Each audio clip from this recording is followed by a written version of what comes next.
What we would encourage is a brief little exercise in which you are perhaps wrapping up from your meditation, or you're out on a walk, or you're petting your beloved animals, or you are taking a rest. It does not matter the activity that you are doing, but we would prefer, if you will, or invite you to do this after an activity in which you feel reinvigorated a bit, or refreshed, or recentered.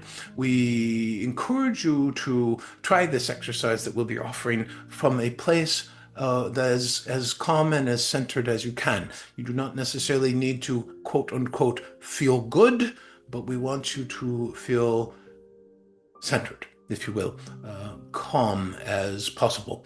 And so, from this place, whatever activity you might choose to do to arrive at such a calm and centered place, from this calm and centered place, we wish for you to open your eyes and simply become aware of a particular thing within your immediate area, within your immediate existence. And when you do so, perhaps you are sitting in your favorite chair and you have been listening to meditation music, and your phone is there at the table or on the chair arm next to you.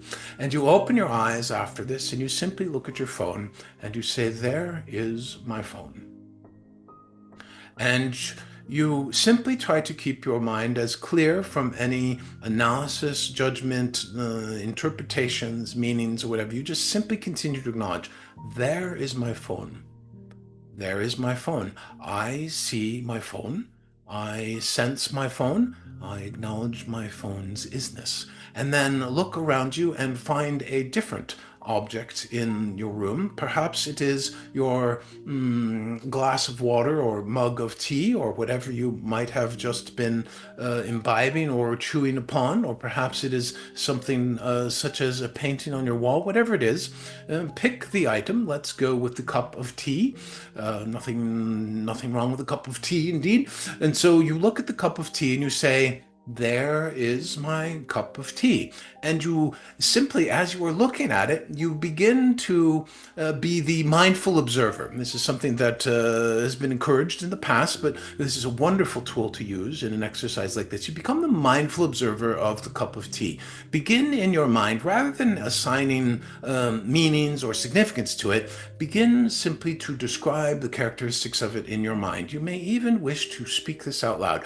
"My cup of tea is ceramic. It's a white ceramic, and it has a beautiful painted pastel flowers on the side, and there is an ornate structure to the teacup handle. There is very little tea left in it because I drink it all, but I do see there are bits of the tea leaves and remnants and residue of the actual tea liquid itself." And you just continue to describe the characteristics of this cup of tea, and then go back to your phone and begin to describe in your mind or out loud the characteristics of your phone.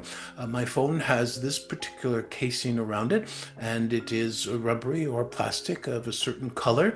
My phone has several different apps I see right there on the home screen, and it has the home button, and there I see the on-off button and the volume adjustment button, as well as the jack in which I can plug in a wired headset if I so wish." And you just simply continue to describe it, and not with any judgments or analysis or any significance of what sort.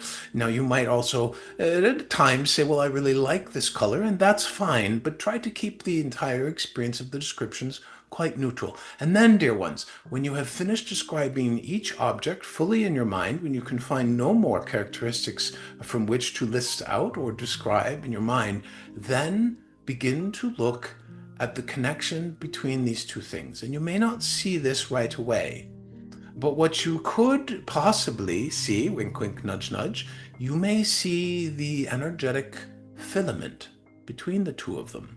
Now, you may not see that, and therefore begin to try to describe the connection between these two. At first, you may simply be, I witness no connection between these two objects.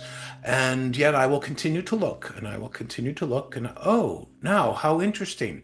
When I look at this more closely, they are both placed horizontally together in front of me. They are on the exact same horizontal line. Or perhaps you notice that they have been placed on the same table in a diagonal pattern to the table.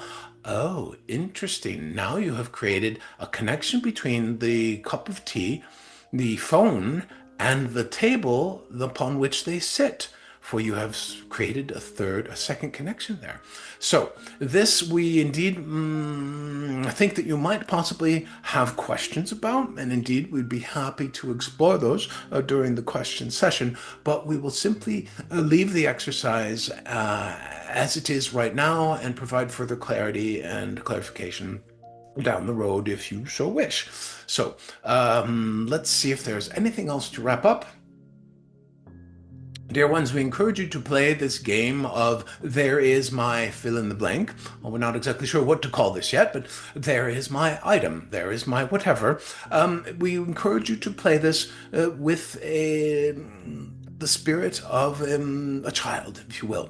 Make it playful, make it a slight adventure, perhaps the feeling of as though you are living in a story that an author is writing while you are witnessing it. And of course, this author is fantastic with the descriptions of objects so that as you are quote unquote reading the story, you too can have an experience of the object that is being witnessed by the characters in the story. They treat it very much as though it's a game with a playful, lighthearted attitude, one that you would see a child have as it explores with a sense of discovery. There is no right or wrong way to play this game or do this exercise, but we think that you will have the most beneficial and joyful experience if you bring that sense of play, adventure, and exploration into it.